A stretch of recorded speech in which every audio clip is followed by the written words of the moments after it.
पहलगाम येथे झालेल्या हल्ल्यामध्ये संतोष जगदाळे यांना आपला जीव गमवावा लागला होता आणि त्याच्याच नंतर आता त्यांच्या कन्या आसावरी जगदाळे यांना पुणे महानगरपालिकेमध्ये नोकरी देण्यात आलेली आहे। प्रशासकीय अधिकारी हे पद देण्यात आलेलं आहे। आता आपल्या सोबत आसावरी जगदाळे आहेत। ताई, काय सांगाल? आता नोकरी मिळाली आहे, कोणाला याचं श्रेय देताय आणि काय भावना आहेत? भावना मिक्स्ड आहेत। इमोशनल आणि आनंद हा या दोन्ही गोष्टी म्हणजे वाटतात। इमोशन्स यासाठी कारण वडील नाही आहेत आणि ते त्यांच्यासोबत जे घडलं त्याच्यामुळे आज ही नोकरी मला मिळतेय।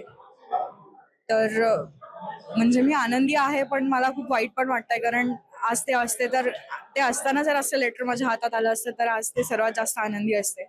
आणि 11 महिने खूप स्ट्रगल केल्यानंतर सगळ्या गोष्टी घडल्या आणि आज तो दिवस आला की माझ्या हातात माझं ऑफर लेटर आलं पालिकेचं, क्लास 2 ऑफिसरचं। त्यासाठी मी सर्वात प्रथम देवेंद्र फडणवीस साहेब जे आपले CM आहेत त्यांचे आभार मानेन। त्यानंतर डेप्युटी CM जे आपले आहेत एकनाथ शिंदे साहेब, ज्यांनी विशेष बाब म्हणून माझं एक पत्र शासनाकडे पाठवलं होतं आणि नगर विकास खाता जे त्यांच्या कंट्रोलमध्ये आहे, त्यांच्या अंडर आहेत, त्याच्यामध्येच आज मी शासकीय सेवेत रुजू होतीये। त्यांचे पण मी खूप आभार मानेन। या सगळ्या प्रोसेसमध्ये मला अनेक नेते मंडळांची मदत झाली, त्याच्यामध्ये आपले मुरलीधर मोहोळ खूप म्हणजे त्यांची पण खूप जास्त मदत झाली। नंतर मेधाताई आहेत, त्यांनी फॉलोअप घेतले माझ्यासाठी, माझ्यासोबत स्वतः त्या आल्या सर्वांना भेटायला। आणि जे आमचे नगरसेवक आहेत राजाभाऊ बराटे, ते माझ्या काकांसारखे माझ्या पाठीमागे उभे होते। सुशील मेंगडे जे आहेत त्यांनी पण पालिकेतल्या अनेक कामांमध्ये माझी मदत केली। अशा अनेक मंडळी आहेत ज्यांचे मी आभार मानेन। आणि सर्वात मोठे मनापासून आज ज्यांचे आशीर्वाद मी मागितले ते माझे वडील।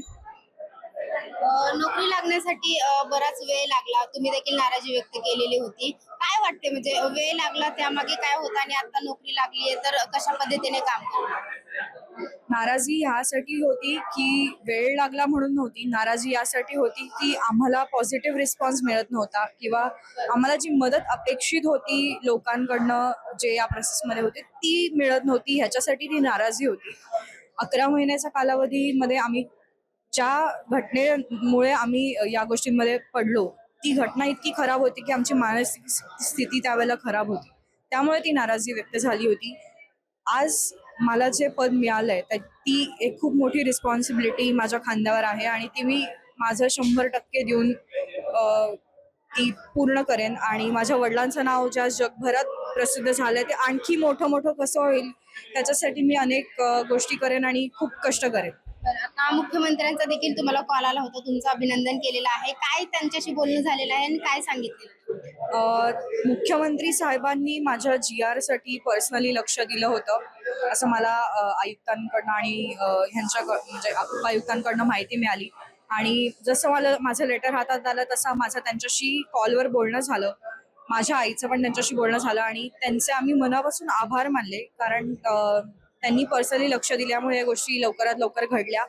आणि त्यांनी मला आशीर्वाद दिले, माझं अभिनंदन केलं आणि ते म्हणाले की तू खूप डिझर्विंग आहेस म्हणून तुला हे पद मिळतंय आणि तू चांगलंच करशील अशी आम्हाला अपेक्षा आहे। त्यांनी जी घटना घडली त्याच्याबद्दल नाराजी म्हणजे खंत सुद्धा व्यक्त केली की ज्या गोष्टी घडल्या ते खूप वाईट होत्या आणि त्याची उणीव कोणी भरू नाही शकत, पण एक नोकरी देऊन आम्ही तुमच्या परिवाराची मदत करू, म्हणजे मदतच होईल तुम्हाला, आणि या सगळ्या अशी भावना त्यांची होती आणि अशा प्रकारचं आमचं त्यांच्याशी बोलणं झालं। नक्कीच सर्व स्तरातून तुमचं अभिनंदन केलं जाते। आता या क्षणी तुम्हाला तुमच्या वडिलांना काय सांगावंसं वाटतंय, काय? मी जसं म्हणाले की आज वडील असते तर आणि वडील असताना हे असं लेटर जर माझ्या हातात आलं असतं तर आज त्यांच्या इतका आनंदी या जगात कोणीच नसतं। पण मी म्हणेन की एक पॉझिटिव्ह एनर्जीच आहे त्यांची की जे स्वर्गातून मला त्यांचे आशीर्वाद मिळत आहेत।